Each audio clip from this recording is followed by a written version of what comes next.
Hello and welcome to the Art of Communication podcast with me, Robin Kermode. For more information on my online public speaking masterclass, visit robinkermode.com. Hello, this is Sian Hansen and welcome to the Art of Communication podcast. I'm here with Robin Kermode. Hello. In this podcast, we're going to be talking about nerves and how you deal with them. So Robin, my first question to you is, why do we get nervous? Well, ultimately we get nervous because we're frightened, and we get frightened for all sorts of reasons.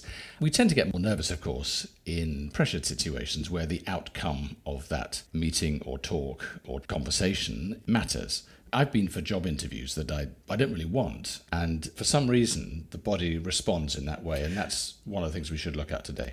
Do you think it's something to do with being judged by the other person or by the audience? Is that why we get nervous, because we're being judged? Well, you certainly do it in an interview situation. Of course, we feel judged, and we don't want to lose face, so we don't want to look stupid as adults. Yeah. You know, as children, we don't really care because we explore, we try things. Oh, this is new, it's great. But as an adult, we think other adults are saying, but you should know how to do that. Yes. So do you have some tips for us on just how we deal with those butterflies as they arise? Basically, the body goes into fight or flight. We feel under threat and the subconscious brain is saying run. It's fairly obvious if we're walking down a dark alleyway and we see some frightening people walking towards us, we're going to feel very frightened and we're probably going to turn around and run to save our body. But in an interview situation, of course, the interviewer is very unlikely to be out to get you in that sense, but it feels like they're out to get you. Yes. So the fight or flight response kicks in. Now, of course, your conscious brain says, I know the interviewer isn't going to attack me. I know the audience, if I'm giving a speech, isn't going to attack me. But it feels like that to the subconscious brain, and the subconscious brain says, run. You can't run because you're sitting in the interview chair or you're giving a talk. Yes, fair enough. And you're standing there and you're shaking and your throat dries up. But what's actually happening there physically? There are 7 responses, basically. So the first response is your heart rate goes up. Why does your heart rate go up? Well, I imagine it's to get the blood circulating. Yeah, it is. It's to get the blood circulating, and the blood is transporting oxygen and adrenaline to the legs and the arms so that you can run. So you can run. The first thing that happens when you're under pressure is your heart rate goes up. And I have to say, I walk down the street and see a policeman and my heart rate goes up. And I'm generally fairly law-abiding. So for some reason, I start acting naturally. And then, of course, the policeman looks at me and then trying to act naturally, and I look guilty as hell. So it's not a great thing. So the first thing that happens is your heart rate goes up. Now, the next thing that happens is because the blood is being transported to the legs and the arms so that you can run, you have less blood in your head. And if you have less blood in your head, you tend to forget what you're going to say. Which is making you more nervous. And especially if it's happened before. Quite often people say to me, I had a very bad experience 5 years ago where I had to give a big presentation and my boss said, you were just terrible, it all went out the window. Of course, you're worried that that's going to happen again. Yeah. It's a bit like being thrown off a horse. You have to get back on the horse again quite quickly. So I would say to anyone listening, if you've had a bad experience, it probably was a one-off. Just get back on and do a small talk somewhere. Next thing that happens is adrenaline is also sent to your eyes because you're trying to find an escape route. Now, if you have too much adrenaline in your eyes, you tend to look a bit starey, a bit wild-eyed. And I've seen plenty of speakers standing on the stage looking slightly manic because there's too much adrenaline in the eyes. So I'm going to give an exercise a little bit later that will get rid of all these 7 fight or flight responses, if ever you have them. Most people will have 1 or 2 of them. They won't have all 7, but it's useful to go through them in case any listener has them. The next thing that happens if you're coming down the head is that when it comes to the throat, if you're going to run, which the subconscious brain thinks you're going to do, you don't want to choke on saliva. So the brain stops producing saliva, so you end up with a dry mouth. This is just a recipe. Well, no, and it's interesting, isn't it? Because, you know, you think, I've got this big presentation to make. The night before, it's all prepped. You go to bed thinking, okay, I don't want to mess this up to the next day. I hope it goes really well. So you don't sleep very well. And then you turn up, and of course, the conscious brain is saying, I know what I'm doing. My presentation's all ready. My words are right. It's all appropriate for the audience. I should be in a good state here. And the subconscious brain says, I'm going to make you sweat, shake, pass out, vomit, die, all these things. These aren't great things. I have to say, I've got this image of me standing on stage and my legs are shaking and my mouth is dry and I'm staring at the audience. And interestingly enough, we think that the audience can see that because it's so immediate and so real for us, those feelings. And you often say to people afterwards in the audience, they said, oh, you look fine. Yes. But internally, it feels terrible. You're always better than you think you are. Absolutely true. You're always better. It's useful to be able to combat these 7 fight or flight responses. Otherwise, they will internally derail us, and that's what we don't want. So the next thing that happens is the subconscious brain says, let's not make a sound, because if there's a threat, we don't want that threat to see us or to notice us. So the voice box is turned off. Therefore, we have to turn the voice on consciously. Next thing that happens is our lungs are taking in too much air, so we tend to feel a bit over-oxygenated. You have no blood in your stomach, so you tend to feel a bit sick. And if you don't run, your legs and arms start to shake because they're overdosed with adrenaline and all the other chemicals of the fight or flight response. So basically, what we don't want to do is to stand there shaking, sweating, blushing, feeling nervous, forgetting what we're going to say, and thinking the audience think, you just look terrified. Yeah, and your voice is croaking. Your voice is croaking. Yeah. And when you go for a job interview, of course, you want to come across as looking confident. You don't want to come across as nervous. Now, most of us, of course, when we're with our friends and family, we're fine. We're perfectly functioning adults. This isn't a major issue most of the time. But I've worked with CEOs and politicians all over the world, and whatever level you're at some stage, they will feel nervous. Not every day, but there are certain television appearances, certain speeches, certain interviews that are really important, and those are the ones that could be the killer ones. Could be your wedding day. The number of people that ask me, can I just take 10 minutes because I've got to be a best man next week? Yeah. We'll cover best man speeches in another podcast because that's a whole minefield. So now we've been through the 7 deadly sins of the subconscious, and you're standing there on stage and you're incredibly nervous. I'm assuming that you have some top tips to deal with these symptoms before you even get on stage or before you even walk in the room for the interview.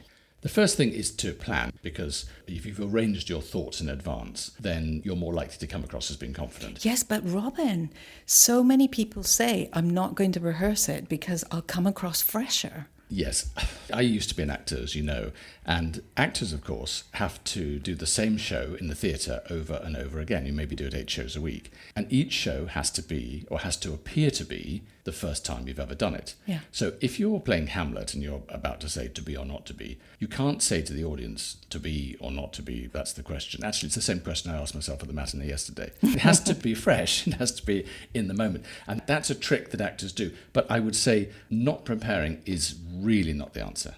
Okay, so here we are. You're preparing, and that helps you deal with the nerves. What's next?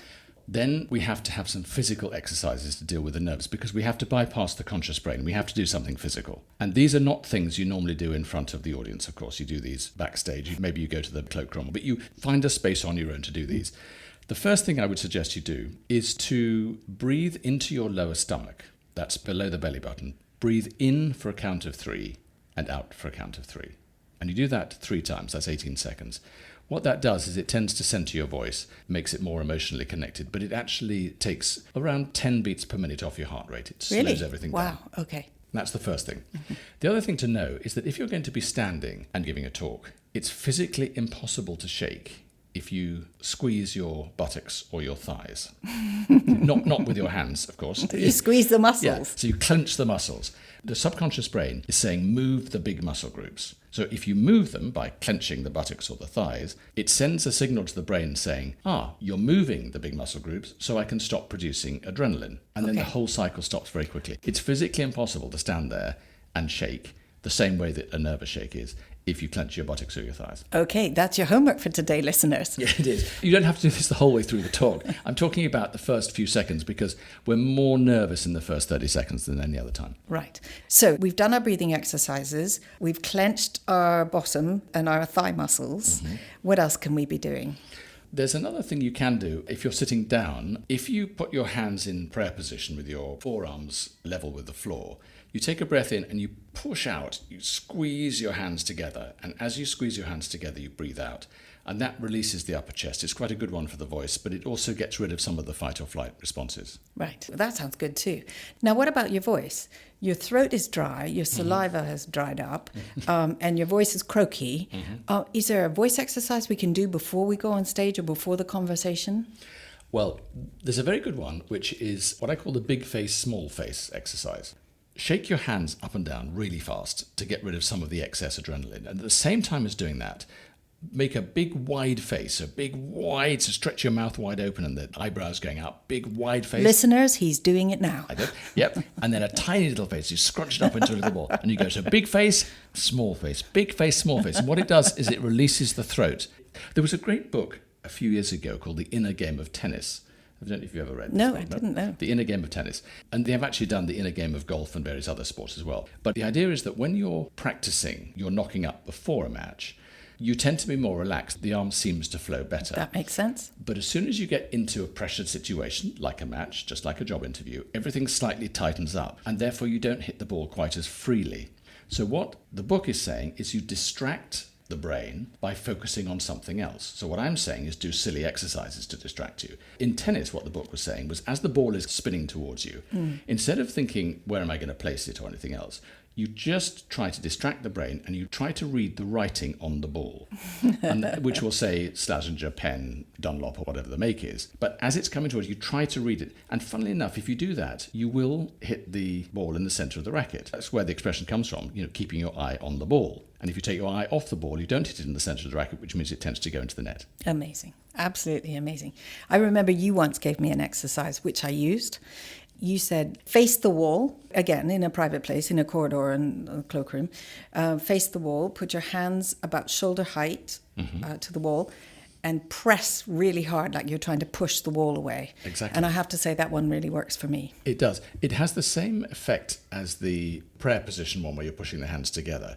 Because what you're trying to do is release the upper chest. So either you do it towards your hands or you do it towards an inanimate object like a solid wall, and you push and push and push. Yeah. But it gets rid of all the fight or flight excess. And it really calms you down. But basically, it tricks the brain as well into thinking about something else as opposed to thinking about the nerves. Right. So here we are. We're in the middle of our speech. We're in the middle of our interview. And the nerves come back. And sometimes the nerves come back because you say the wrong thing or you stumble over your words that you've rehearsed, or someone in the audience asks a difficult question in the middle of your speech and suddenly you get nervous again. You get derailed. You get derailed. Yes. So do you have some top tips when you get derailed, when the nerves are coming back? The simple answer is to slow down and to breathe. The temptation is to react. Because if something goes wrong, you tend to come in too fast because you end up justifying. And it's rather like when you're a child and you're accused of something, you get very defensive and say, well, I didn't throw the ball through the window and I didn't do this and I didn't do that. So we end up trying to justify ourselves, and that doesn't work. If you take a moment to think about it and then you respond, it just gives you a chance to calm down. So we're coming to the end of the speech. How do you end it so that you're filled with confidence, your nerves are out the window, and you end on a high? It's really important to end how you started, looking like you want to be there. And one of the simplest ways to look like you want to be there is to twinkle. Now, I use the word twinkle because if I say to people smile, they tend to have too much of a toothpaste smile, and it actually restricts the voice.